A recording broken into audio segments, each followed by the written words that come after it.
Thousands of parents with full-time jobs can't afford to live in private rental properties and so are living in B&Bs, or even tents. Those are just some of the shocking revelations in a report from ITV News. Aurora has been homeless for half of her life. This little 11-month-old has learned to crawl, to play, and now almost walk in cramped, overcrowded hotel rooms, surrounded by boxes and bags of belongings, and her two brothers, all bereft of home. It was snowing, and I thought, I'm on the street with a baby. It was horrible, and I remember just sitting in the car and crying. Mum Michaela juggles her job in a factory with trying to find somewhere to live. She's rented privately for 13 years, but in February became homeless. With no council homes available, she's moved from hotel to hotel in North London. Have you tried to find anywhere to rent privately? There's nothing that's affordable, nothing. Even if I didn't have any bills to pay, I didn't eat food, I still would not be able to afford the price they're charging.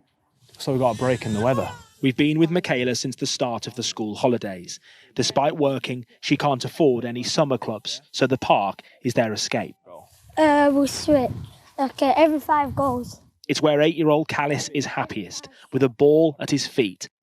What little life he has so far lived has so often been defined by uncertainty. I thought we was going to be there for like a month and a half. A month. Really? How do you feel about that? Sad. I'm frustrated. It's just hard to live there. And if you could wish one thing in the next few months, what would it be? We move somewhere good and then we stay there.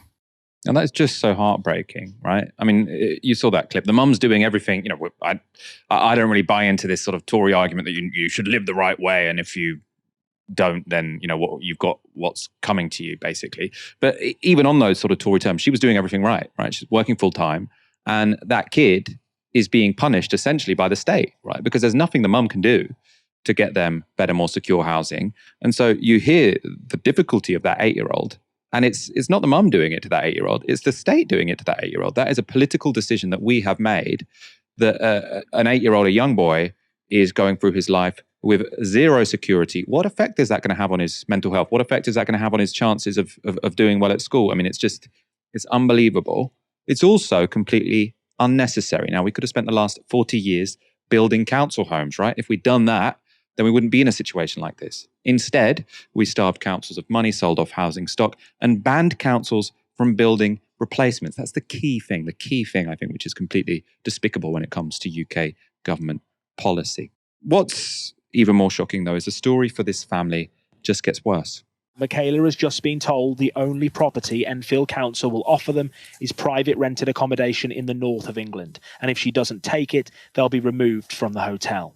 I was literally up all night with anxiety about the thought that I'm going to be moved far up north.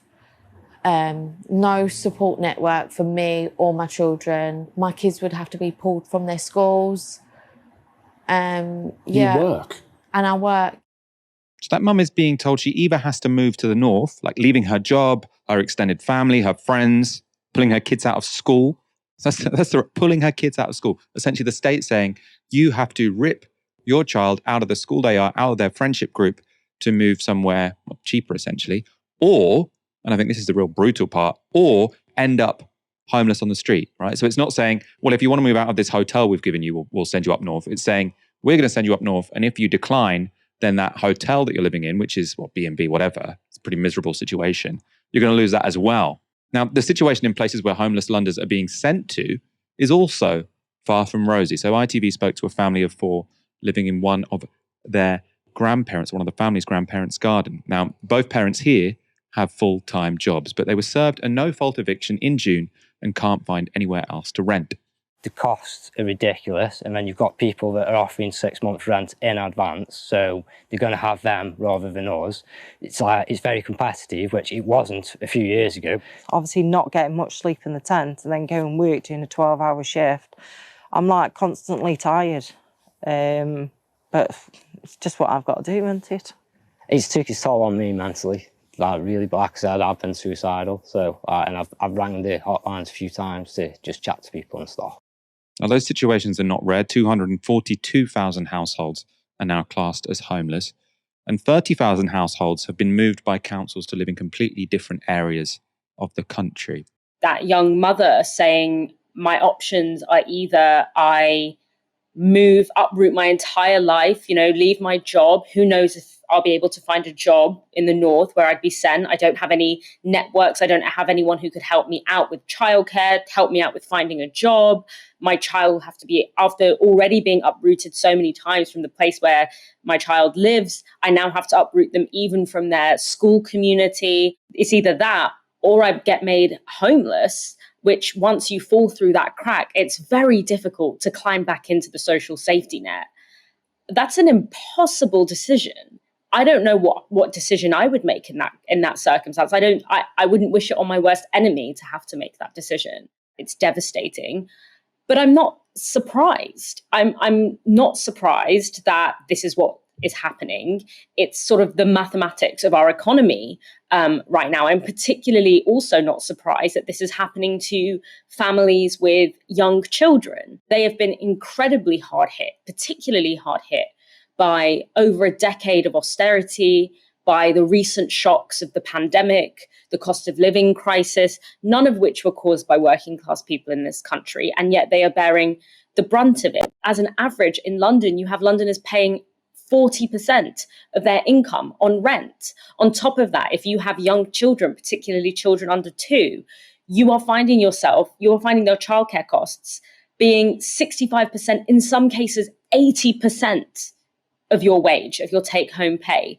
Like, the maths isn't adding up. 40 plus 65% is above 100%. The long-term impacts of that are essentially undoable, particularly if you look at the direction that this country is going in, and the fact that I'm not seeing from Labour a really coherent plan to undo this damage, because the impact of unstable housing, and let's not forget, where the housing isn't necessarily unstable, oftentimes the social housing is very poor quality and causes lots of long-term impacts in that sense.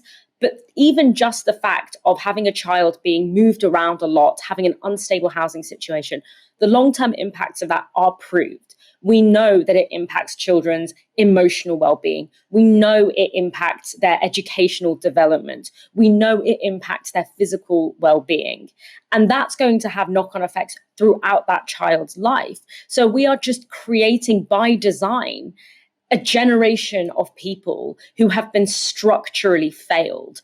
And who knows what the long-term consequences of that is going to be. And we have to understand that whilst we're seeing much more of this coverage now because of the cost of living crisis, and in many ways the government says, the cost of living crisis is being caused by sort of supply side issues, by unprecedented issues, things that are out of the control or remit of domestic policy. It reminds me a lot of the pandemic, because we heard the same thing with the pandemic. The reason that we can't cope, our health systems can't cope, our housing systems can't cope, is because of this unprecedented, outside force that is not our fault, we couldn't have possibly predicted. But much like in the case of the pandemic, the problem here is that our social security system has already been so weakened. There was already no slack in the system that when any external shocks, whether it's energy prices, whether it's, war in Ukraine or whatever, any minor shocks are going to push people over the edge. And that's exactly what we're seeing. And that's the kind of system that this government has created. It's created a system that cannot bear even the tiniest weight of shock. And particularly as we enter, climate breakdown, the knock-on effects of that, we're already facing that. We cannot afford to have a system that falls under the slightest pressure. But that's unfortunately the system that has been very deliberately built for 10 years, because it's not like people who made these policies didn't know that when you don't provide social housing, when you don't increase wages, when you allow landlords to run roughshod over renters' rights, that this was going to be the ultimate conclusion. And so the government is instead just relying on people scrimping around in their informal resources, even just a tent and their parents' back garden, in order to fill the gaps that the state should be covering. ITV also spoke to the leader of Enfield Council. So it's Enfield Council that told that first family they would need to move up north. Now, she's a Labour politician. This is how she justified her council's actions. The number of people who are approaching the local authority has doubled over the past year. And it's in part because we've now got only half the number of affordable homes in the private sector. And I'm unwilling to leave children in hotel accommodation because I think it is hindering their life chances. What happens to a family if you move them, say, to the north of England? In 2 years' time, the private landlord you use to rehouse them evicts them.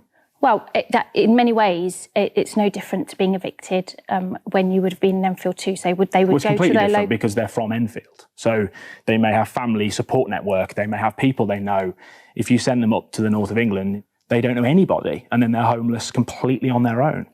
Well, the support that we provide families as much as possible in relocating them, we think we will help them in settling so they don't find themselves in that position. But that position is out of their control, Council Leader. Private landlords are right now evicting families in the north of England as well. They will get the support of the local authority there, but let me just finish. So that's not your problem, basically. But if I can finish the point, I'll address it. There is a national housing crisis. Now, some of that interview really annoyed me. I think the idea of saying we're not willing to leave them in hotels because that's bad for child development, as if they're sending people to Stoke as a favour. I found that very frustrating. I do have to say, though, that on one level, I do sympathise with councils here because I don't think this is a problem that was created by local councils. This was a problem that was created by central government not funding councils to build council homes, right? So we've had on this show before, a good friend of mine, Aiden Dickadem, he's cabinet member for housing in Wandsworth. He tweeted today, we want to build these homes. Give us money, right? For a council to build a shed load of council homes, they need a shed load of money to do it. Because guess what? Building stuff is expensive right now. Land in London is incredibly expensive. So councils do need to have the funds to provide housing for people. I don't think that many councils are doing this lightly. I don't think they're sort of saying, oh, screw it, let's just send these people to Stoke. I think they are being put in an impossible situation, which is part of the government strategy, really, right? So say, we're going to cut their budgets, and then it's going to be Labour councils, who are generally councils generally in charge in poorer areas. They're going to have to do our dirty work, which is sending people hundreds of miles away from their family or making them homeless, right? So I do think it's completely disgusting. It's been in the making for 40 years. So I think this has obviously been made more of an acute crisis by the Conservatives and the cuts they've made. But at the same time, I think New Labour's biggest domestic failing, obviously their biggest failing overall was the Iraq War, but their biggest failure when it comes to domestic politics was not building any council homes, right? So I think they built less than was actually built under Margaret Thatcher. So very, very poor record. And that has left us with a system now which is just ready to collapse. I mean, ready to collapse is ridiculous. It's already collapsing. If you've got parents working full-time, living in tents of their parents' garden with kids, that is a system which has collapsed. It's not on the brink of collapse. It has collapsed, right? And it doesn't get enough attention. I don't think either party really are talking enough about this, right? Labour have sort of said, oh, we're going to do some planning reform and hopefully that will bring about housing.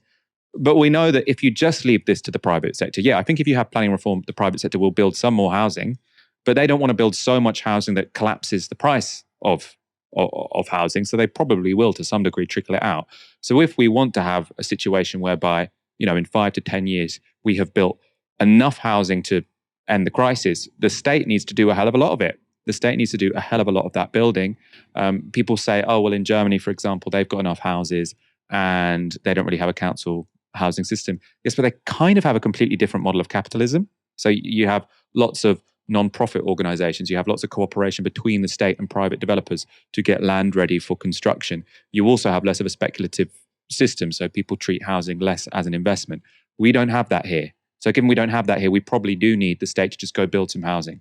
What model do we have of capitalism? More like the United States. They also have a terrible housing shortage and their housing is way too expensive. Very interesting article in the FT a while ago, sort of comparing the Anglophone countries to the continental European countries. The Anglophone countries do not build enough houses and have very, very high house prices. The continental countries build more houses and have lower house prices. Now, I think that probably is because of the model of capitalism. We say, let's liberalize everything. The market will do it. The market doesn't really do it.